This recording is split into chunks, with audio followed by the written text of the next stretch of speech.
can't wait to talk to Nick about that too. It's gonna be fun. But anyway, I'm pretty sure this is our guest. Let's go to the line. Is this the one and the only? And actually, he's gonna be now our new friend and not an acquaintance, Mr. Ted Poley.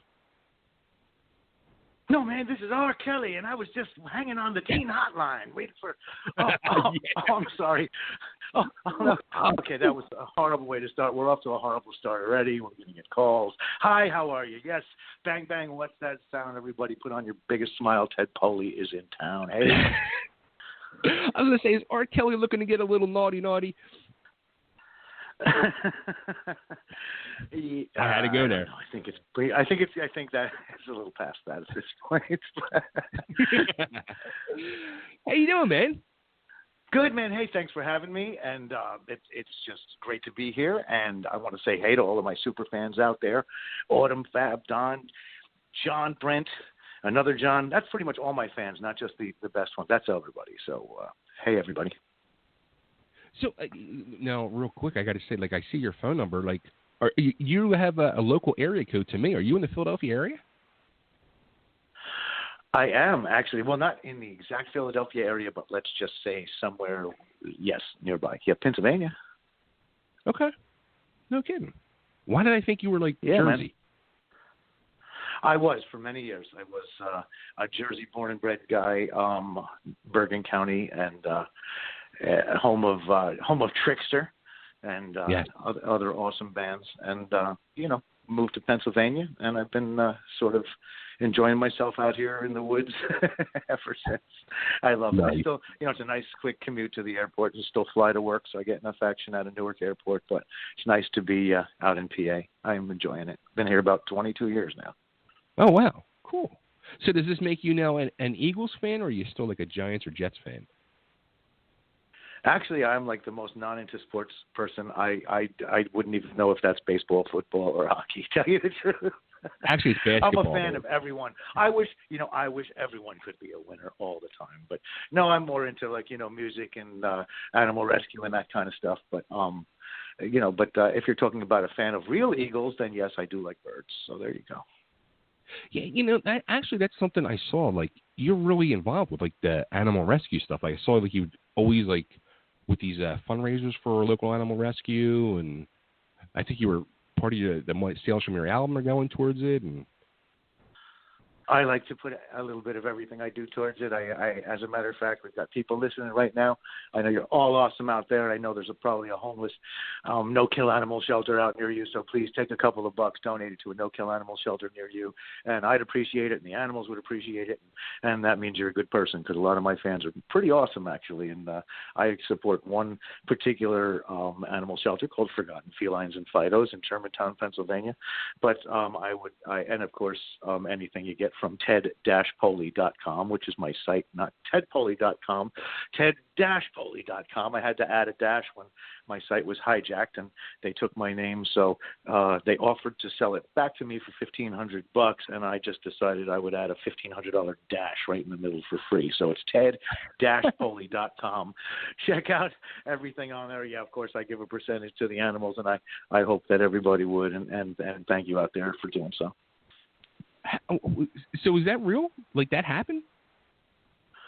Yeah, man. Try tedpoliey.com. I think you get some sort of German sports site or something like that. I don't really know what you get. Yeah, ted-poley.com. And yeah, they offered to, very generously sell me back my own name. Yep, for $1,500. And I told them, no, politely, no, thank you. And yep, that's a $1,500 dash right in the middle of Ted and Poley. So www.ted-poley.com. Holy cow. You got to love the internet. Yep. Yes, because everything's true. And I heard you talking before about how you were a little bit pessimistic about everyone not being your friend. I'll tell you, I've got 5,000 friends, another 2,000 waiting, and they're all my friends. They're close friends. As a matter of fact, they all showed up to pick me up at the airport the other day. 5,000 cars. I actually just lined them up and ran across the top of them. But no, I have awesome fans, awesome friends. Remember, everybody is your friend, and everything on the internet is always true 100% of the time. Well, it's funny you say that, because a person who does the show a lot, I don't know if you watch the show Counting Cars. You probably know The Count from out in Vegas, and So Yeah, I Danny does played our the show a club. lot. A wonderful club. Yeah, I played out there in Vegas. Really cool place. Yep. Nice. So Danny does our show a lot, and my daughter, my older daughter, is a huge fan of the show now, and she loves Danny. And the other day, she sends me a text message. She's at work, and she does this thing. She works in the local library, and she does this thing at work every day now where she pulls up like celebrity birthdays of the day, and she does like this big research in the morning, and she posts them out every day for everybody that comes in. And she sends me a text message. She's like, Dad, it's the Count's birthday. You got to like send them a happy birthday for me. I'm like, cool, all right. So I put a post out on social media, and then Danny's guitar player, Stoney, sends me a message. He's like, yo, just to give you a heads up, it's not actually Danny's birthday. The internet says it is, but his birthday's in September. I'm like, oh, so we do not believe everything we read on the internet. Is that what you're trying to say here? Well, see, that's the difference between me and you. I believe everything on the internet. I believe everything anybody tells me, and that's why I'm ending up. And that's why I'm here today with you. So it works out for me. The internet. Yeah, I don't know what we would do without it. I remember life without the internet. Actually, when you could get away with stuff. Not anymore. Well, speaking of my daughters, I got to throw this. We'll go into this real quick before we get into the world of modern art. So, being my daughters and they're gamers, when Charlie, who hooked this interview up, did the interview with you for our website about 6 months ago, I think it was all about you singing the songs for Sonic and all. And when I saw the interview, I was like, oh my God. So I had to like pull them up, and one day we're driving somewhere, and I pulled them up, and I played them for them, and they're like, I didn't even tell them. I just start playing them, and they're like, the head starts bopping. They start knowing the words, and I'm laughing to myself. They're like, why did you play this? And I was telling them about the interview, and I'm just like, if they only knew like where this guy came from, like they wouldn't get like the history, like they wouldn't have the proper, like the true respect of the history of Ted Poley.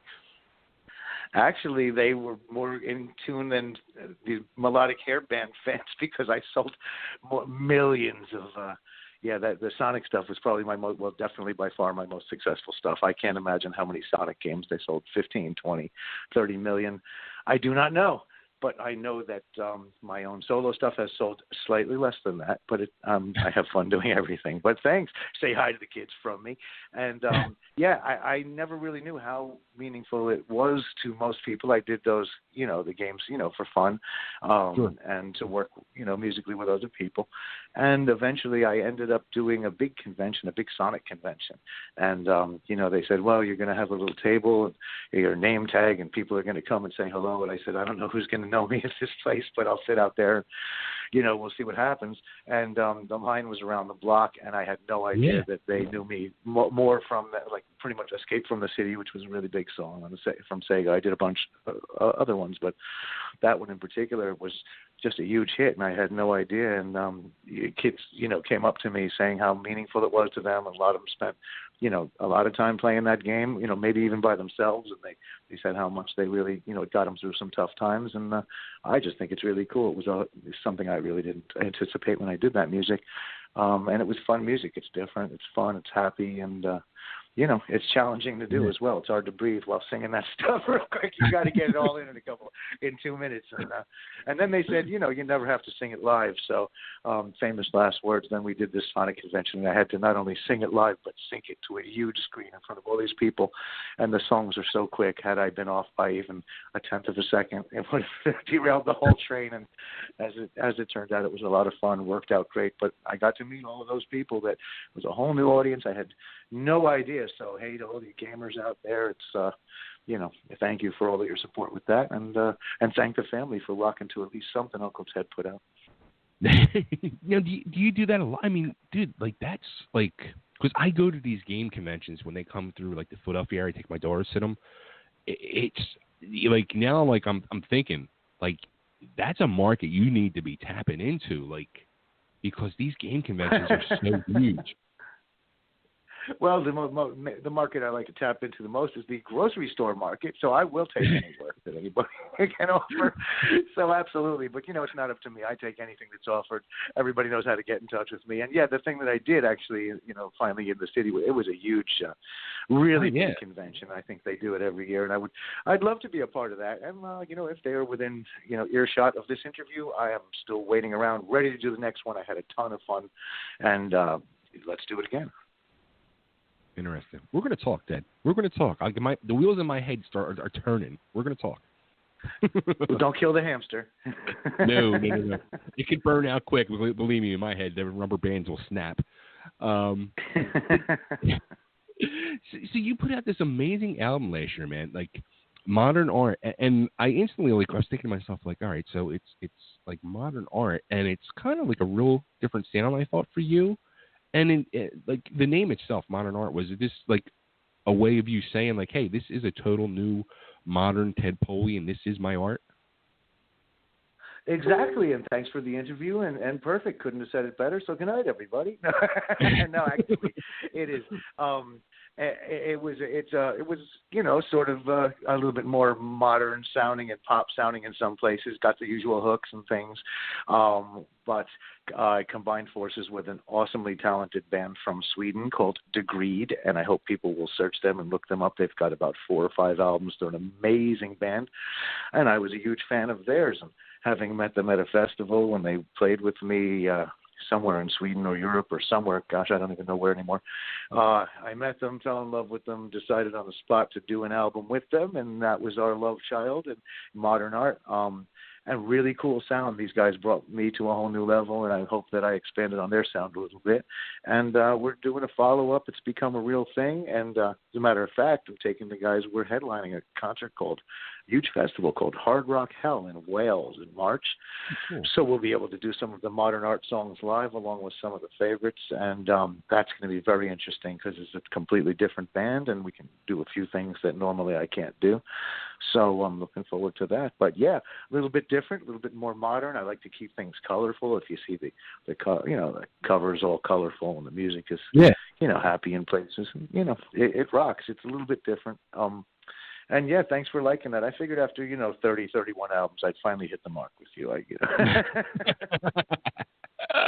But I figure after 29, 30 full-length albums, I'll do something a little bit different this time. And hey, what do you know? It worked. It ended up on the top of people's best of charts, and I actually put it out myself, and it did very well enough so that we're going to do another one, and just very exciting things. So in addition to Danger and Sonic and Tokyo Motor Fist and my solo stuff, now we have the Modern Art franchise to look forward to, and I just love working with Matt Erickson, who's the producer and drummer, and we just have a great time making it, and we're already working on the next one. So keep an eye out, or an ear out, or both. Everything. Keep everything out. Just keep it all out. Don't even put it away. Never put it away. Always keep it out. That could be like an R. Kelly line, so we shouldn't go there. But no, we keep circling back. but with this album, so working with this, what was his name, Matt? Yep, Matt. Yep, awesome. Just a killer Viking drummer, just an amazing producer, very talented all around. Makes me want to throw up when I'm next to him because he's so awesomely talented. He is. He's just great. And if you listen to that album, those guys, all of them, the whole band deserves tons of credit. And just great players. Please, listen to it. Everybody listen to it. It's available everywhere, digitally, and also you can get it at ted-poley.com as well. It was just released on vinyl, which is really exciting. So we did a really special edition of the vinyl where I did multicolored splattered vinyl for the collectors out there, so it sort of matches the cover. We have a really neat a remix of the song What Kind of Love that was done by the famous Neil Kernan, who was excellent to work with. He loved the song, and he remixed that, and it makes the vinyl even a special thing too, and you can get that at ted-poley.com, surprisingly enough. And what else? Just, available in every format known to mankind. Get it at iTunes, Spotify. It's available probably 8-track, Edison cylinder disc, anything you want. It's available in suppository form. I don't recommend that, but if you're really, really a fan, That's the only way to go if you're really, really a fan. That shows your true I have dedication. to break new ground. Well, I always try to do, everything a little bit differently. So anybody can release a CD or an MP3.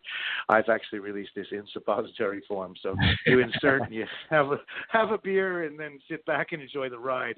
But yeah, so that's a first. I like to do many firsts. I actually am working on a TV show right now called Poley's Pool Party from Poley's Pool House, which coincidentally is my house. That's why it's called Poley's Pool House. But the theme song for Poley's Pool House is actually being submitted to the Guinness Book of World Records as the shortest theme song in the history of entertainment shows, because I had to come up with something that set me apart a little bit, and I spent 2 hours thinking of an awesome theme song, writing, and then finally it hit me. I'm going to come up with a 1-second theme song, and it goes something like this. Ted. That's the whole theme song, and it's real, and it's awesome, and it's real. So we're going to submit it to the Guinness Book of World Records. It's a 1-second theme song for my upcoming show, and already we're setting us apart. So yeah, but you already have a theme song. You already have a song that was done for you. For me, I do. Oh yeah, well that was awesome. Ted Poley as sung to "Unholy" by Kiss, and that was CeCe Banana, and he's gone now. He's sadly enough he's passed on, but his music lives on, and that was a really cool track, and a lot of really cool people played on that. And it sounds. It's amazing. Sometimes I use that as a pre-tape, and you're right. But you can have several theme songs. You remember, like, first season Partridge Family, then all of a sudden, they got the other guys to sing on it, the real people, So sort of I have different phases of theme songs. Different phases of theme songs. But first season, second season, I'm constantly evolving. I'm like the planet of me. Planet of the Teds. You goddamn dirty Teds, you blew it up. You're going now. You're going to places that I truly love, the Planet of the Apes. Well, okay, if we're going to go there, then I have to talk about my drummer, Poley Hollywood Del Baccio. See, I like to call him Pollywood just now because I just screwed up and invented that. But anyway, his father was a famous cameraman.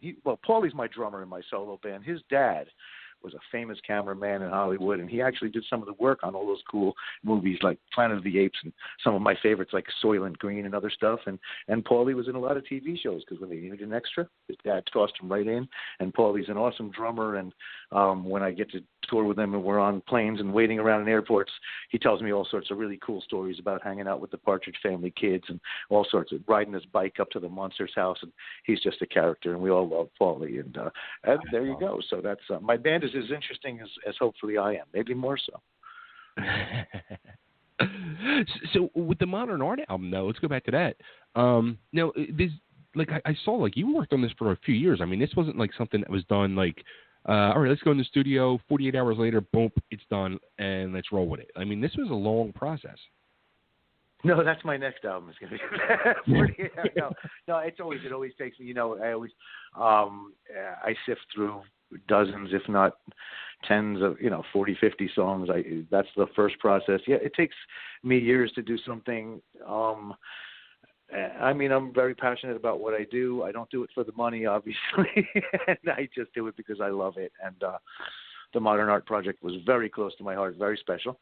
And yeah, it took a number of years to get it right, get all the songs done, fly to Sweden, do the recording, and I, finance it and do all that good stuff. And I'm thrilled with the results. But yeah, it took a while, and what they say, no wine, something like that. I don't know. I'm tired. It's late. We will sell no wine before it's time. I will write no song line before it is time. Whatever. So you funded this? Why didn't you go a pledge music route at all? I'd rather just live or die by my own sword. I don't like bothering people too much ahead of time for things. And I like to. I don't know. I like to just do it. I've never had a problem getting a project done, and I have enough fans around the world where if I just throw it on my credit card, I know that in the end I'll be okay. And I'm weary about taking money for something that I'm not sure I want to finish. When I did this thing, it was a labor of love. It took years, and I loved every second of it. I did want to finish, but I'm a little bit weird, and at any point along the line, if I should decide that I don't want to do something, I can just not finish, and I don't owe a whole bunch of people an explanation or any money. So also, I don't always like to let people know what's going on in advance, because there could be several awesome things right now going on that you don't even know about, that I can't even talk about, things so secret that I haven't even thought about them yet, but I'm going to think about them right when we get off the phone, and then there's going to be some awesome things happening. But there could also be some awesome things happening that I do know about, but that I can't talk about. So there you go. This is a weird interview. That's all right, though. It's interesting. And it's fun. So you never know. I could have several things. As far as I know, I think I've got 3 or 4 albums in the works. I've got shows. I've got a lot of things. I have a manager and a book. I have to look at it and listen to it. So there you go. I don't know what's going on. All right. So, but you're doing a second modern art. Wait, let's get this clear, though. But you're doing a second modern art, like a part 2 to this. And then you're also doing another solo album for Frontiers Records? I'm in the process of working that out as well. Yep, there'll be something there. And then I don't know if you're aware of a little project I did which charted on Billboard called Tokyo Motor Fist, with some of the greatest talent in rock. Steve Brown from Trickster and every other band, because he's so talented. Every band has to have him in it. He also plays in Danger as well. We have Greg Smith from Ted Nugent. He's currently playing in Taiketo and Wizards of Winter, and he's just been in every band in Rainbow. And then the connection with Rainbow is Chuck Berge, our drummer, was not only in Rainbow and played with Hall & Oates and just about everybody else, but he's currently Billy Joel's drummer. So every month he slums at Madison Square Garden with Billy. You know, he takes the night off from my band and he goes out with Billy and he does his little Madison Square Garden thing. But no, it's an awesome band, awesome project, and I couldn't honestly say that we wouldn't be revisiting possibly another one of those albums, which I would personally love to do. We did a couple of shows. We're currently in the honeymoon phase. We love each other. We love the album. It did very well. So I'd love to do something else there. And then, who knows? I have things right now brewing that, we don't even know. Damn. Do you like it that way now?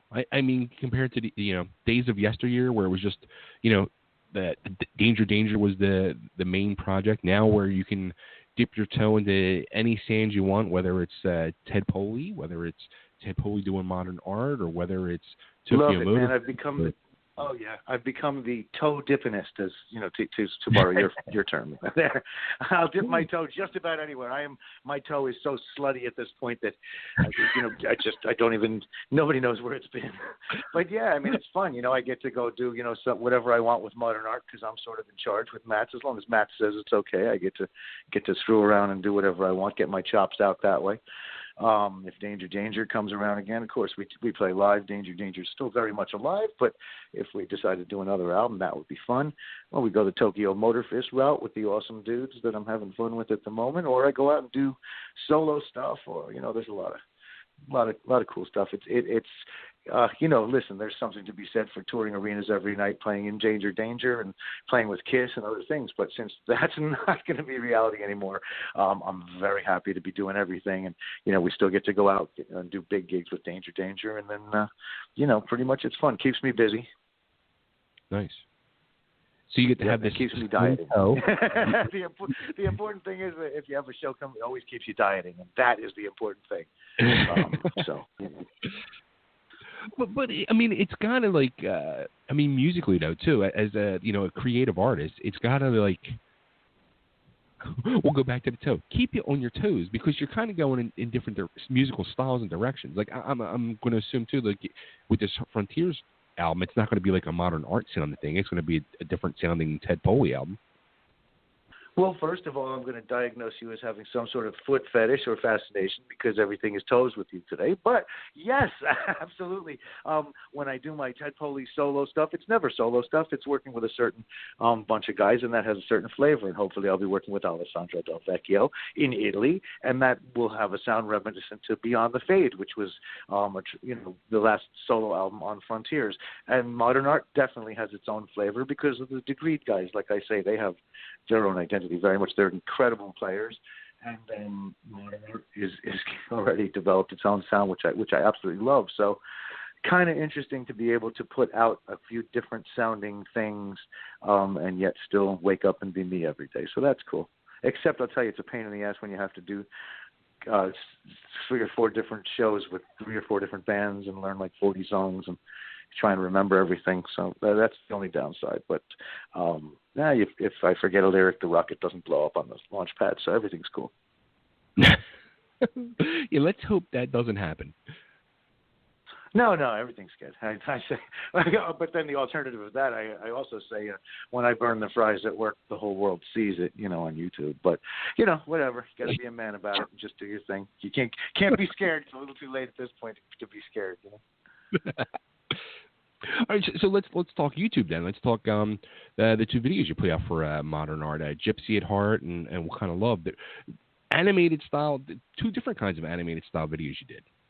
One kind of like. As a matter of fact, I did three. I did three. You forgot Devil to My Angel, which is the third, and actually, yes, all animated, but computer animated, and all three completely different styles. So it wasn't like I had one artist or one program, and you see the same thing and the same scenes and the same, like when you watch the old cartoons and you see the same rock and then the same bush and the same rock again, the same bush. What I decided to do for each song. The main concept of the whole thing with Modern Art, starting with the cover, I'm done being on the covers of things. I don't want to show my face. It is me on the cover, but it's a portrait of me, so that was acceptable. Didn't want a photograph of me. I also don't want to be in a video, lip syncing and doing things like that, although I will in the future again. The whole concept of this was, with the whole concept of art and things, well, modern art and modern things are computer generated. So I wanted to put, of course, I'm all about putting my image and logo all over everything. So in the computer-generated videos, of course, you see they're original and they're absolutely custom-made by me and for me, because you'll see my logos all over the place and you'll see things that are absolutely original. However, I didn't want to be in my videos anymore as me. So that was the first concept. So I decided to do three videos out of the gate. There were three different styles. The first one was Gypsy, which is a really cool one, Gypsy at Heart, a really interesting video. Second one was really, I think, one of my most fun concepts, because I have this hardcore group of fans that's been keeping me alive, following me around the world, donating to my causes, buying everything I put out. Even if they already have it, they buy two of them. They're just awesome. They show up at all the shows and they call them the super fans. And what I did was, when it came time for the video for What Kind of Love, I decided, what I'm going to do is animate the thing, computer generated, but in sort of a South Park style. And then what I did was I worked with the artist very closely to make sure I got about maybe 7, 8, or 9 of the fans, plus my guitar player from my solo band, Maz, who's very unique looking, and one of my best buddies and my security guy, Sarge, who's giant and awesome, and he goes around the world with me. So I wanted everybody to be in the video as a thank you to them, and I wanted them to be recognizable, and I just thought it'd be really cool. They see themselves in my video. And it came out amazing. And if you take a look at that video, What Kind of Love, you'll see party scenes and beach scenes and all sorts of things. And these are the real fans. And if you come to the show or look on Facebook, I know a lot of you know these people and you'll recognize them, and they came out really funny. So What Kind of Love, that one is actually, each character in there is a real person. I tried to give them each a trait, sort of, so that they knew it was them in real life. I have, it's just really, really a fun video. And the third one is Devil to My Angel, and that's computer generated in a different way. And that's the one that I put Degreed in, because they deserve to be computer animated as well. So I have the guys from Degreed in concert, and of course Sarge is there guarding me on stage, and he has a couple of funny things that he does. And it's really neat. And what I learned from these videos was it's not like a real life video, because it's easy enough to do an action in real life, but to make Sarge catch a bottle and smash it over his head on stage, you have to make that whole thing happen in the computer, and it takes days, and it's really hard. And I drove these artists crazy. What they didn't have in their programs, we had to come up with somehow and fool the programs to make. But in the end, it came out really good. So check out the 3 videos, and they're all computer generated and modern art, and there you go. Now, being the fact that you're like the one like working on these yourself and doing these things for yourself, do you do these for other artists? I mean, is this something that you also do Well, as no, well? I didn't Or? actually do. Nope, I didn't do the actual computer generation. What I did was I did every aspect of it. I found 3 different artists around the world that did it, and actually most of them, well, all of them were outsourced because to do these in the U.S. would have cost hundreds of thousands of dollars. They're really well done. It's not just what they call lyric videos. They're really, really. There's a lot of work to them, and they would have just cost a ton here. So I outsourced them to different countries, and in each case, I worked completely, very closely with the design with every artist and sort of, absolutely, produced and directed every aspect of it. So I don't know a thing about computer generating anything. I can barely even just, search eBay for the for what I want.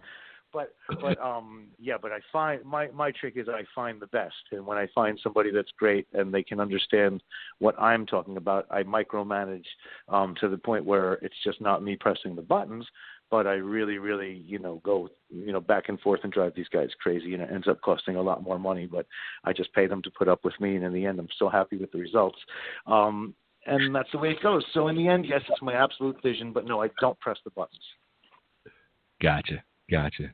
Speaking of pressing buttons, there's a call on the line. Do you want to take a call? Sometimes I get scared and weirded out because God knows who it could be. Well, let's spin that wheel and see what happens. We'll learn. Should we dip our toe into the button? There you go with the foot thing again. But yes, let's do it. As long as somebody promises to wash the button afterwards with some sort of disinfectant, I'm down with that. I'm washing the button. All right, area code 413. You're live on the air. Who's this? Hello? You're there? Yes, it's me. I'm a very big fan of Ted Poley's. I'd just like to say, not only is he a great singer, but his penis is very, very large. One of the largest I've ever seen in my life. Thank you for having him. There you go. Hey, that's great, man. I'm really glad you said that. Hey, I don't know where you're calling from, but I would just really like to say thanks. And my penis also says thank you. Okay, great. So that didn't work out very well, but I saved it. See how I fooled everybody with my – you see that? What a professional. I don't even miss a beat right there. See, that's normally why I try not to take the phone calls. I knew better, but I figured you're a newbie with me, so I would just roll those dice. But I knew that wasn't going to end well. Yeah, when a person waits for 20 minutes, you would think, hey, maybe it's going to be somewhat real, but you never know. Maybe we should just call somebody now and make them wait for 20 minutes and ask them a question. How about that? Let's call. Hey, has anybody ever called another radio station and interviewed them while you were interviewed? See, I got to think up a new concept with everything. So I think that's what we should do. We should call into another rock station and speak and interview their guy.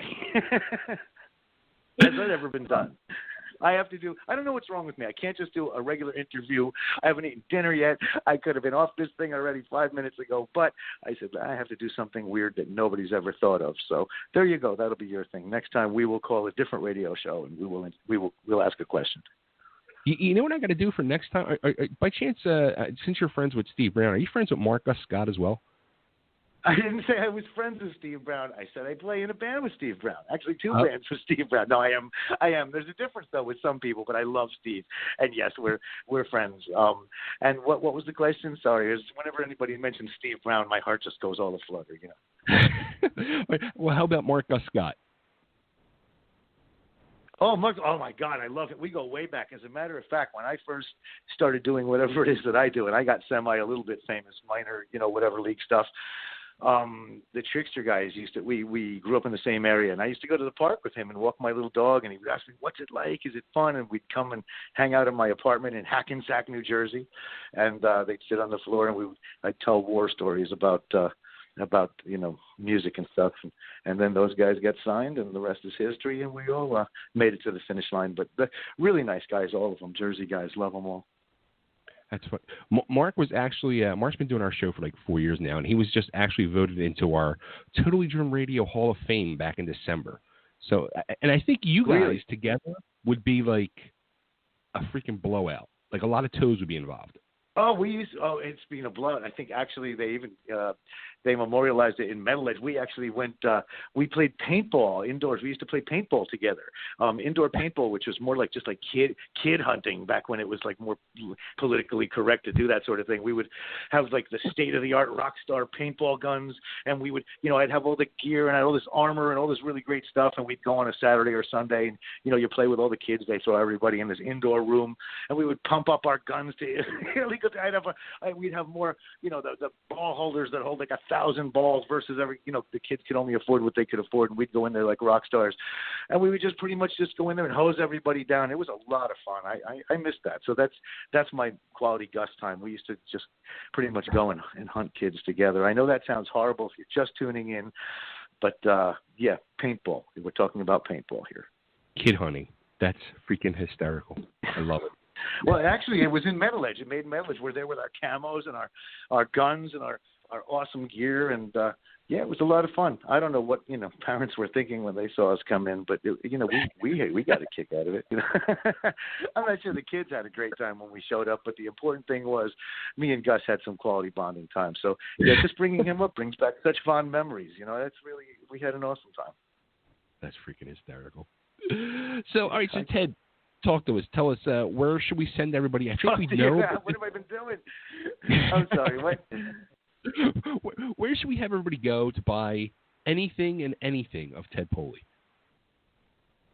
Don't go to tedpoliey.com because you're going to get a hijacked German sports site. I don't even know what it is. Go to ted-poley. That's www.ted-poley.com. It's that World Wide Web, that www.ted-poley.com. There you go. Don't forget the dash. The dash stands for the $1,500 I didn't pay the hijackers to get my tedpoliey.com site back. And, I'm trying to pass the savings along to you. So come on out to the site, buy something. Of course, I always support a no-kill animal shelter. I send something. When you send me something, I send them something. I also send you something, which is the thing you ordered, and I send it fast, and I sign it for you, and I thank you in advance. And then again, if you already have all my stuff, or even if you're listening now and you're just waiting for this to be over because you can't even stand my music, I know you're a cool person. I know you'll donate a couple of bucks to a no-kill animal shelter near you, and thanks for doing that. And if you don't like me, do it now, or I'm going to stay on for another 3.5 hours until we hit our goal this evening. So go on, and we're going to keep an eye on the total there, and until we hit a certain amount, you're stuck with me. So, I mean, I got a list of topics to talk. If you want to talk R. Kelly, like I said, and there was. Okay, you know what? That's it. I'm going to actually donate the last $500 just to end this interview. So we hit congratulations, everybody. We hit our goal. Ding, ding, ding, ding. Yep, and you're all awesome. Thanks for supporting the radio here. Thanks for supporting me and the No-Kill Animal Shelters. www.ted- I don't know, it's late. ted-poley.com or get it at a digital outlet near you, Apple, Spotify, wherever. Napster, do they still have that? I don't know. Borrow it from a friend, rip it. I don't care as long as you listen to it. But I prefer that you actually do buy it. That would be awesome too. That would be awesome. Yes, and get the new vinyl. It's out now. All different. We get different colored ones. Yeah. It used to be dinosaurs because technically it's made out of oil. So it waited a long time to be played by you. So it's out on Dinosaur right now. It's multicolored, splattered vinyl. It is so cool. Every one of them is unique. Every album is actually hand-signed. I had to sit on the floor and hand-sign every one of these for you guys because I love you and because I want you to buy it and I want it to be unique, and I'm a collector and I want it to be cool. So you got the hand signature on there under the shrink wrap. You got really cool splattered vinyl. You have a remix by Neil Kernan, who's an awesome, famous producer that did everything. You already own 100 things by him in your collection, and I was very fortunate to have him do mine. And it's just a great collectible, and I would just like to say or beg everybody out there to pick something up, or CD or MP3 or whatever. Ted Poley, and thank you very, very much. You guys rock. Thank you, Ted. Great talking to you, man. And yeah, let's talk again soon. And I'm here for you anytime. Listen, go disinfect the buttons, stick your toe in a nice foot bath there, and I know it's been a long, tough night for you. And thank you very much. And I do really want to appreciate, let everybody know that I do appreciate being able to live my dream at this ripe old age. Gosh, I just turned. I don't even want to say how old I just turned, but everybody out there who's listening. Oh, thanks, man. Yeah. It's oh God, it's getting awful. But I do want to thank everybody for still enabling me to play rock star at this age. I do thank you. I appreciate everything. I'll keep putting out another album every 10 minutes until you find something you like out there. And until then, support a no-kill animal shelter near you, and please visit www.ted-poley.com. I got it right. Yeah. Nice. Good for you. He's got it. Now everybody else needs to get it. Hey, thank you for everything. You're welcome, Ted. Thanks, man. Great talking to you, and let's talk again soon. Thanks for everything. Good night, everybody. Everybody, there he goes, the one and the only Ted Poley. Go to ted-poley.com. Ted-Poley. That's a $1,500 dash, people. Go there. Buy something.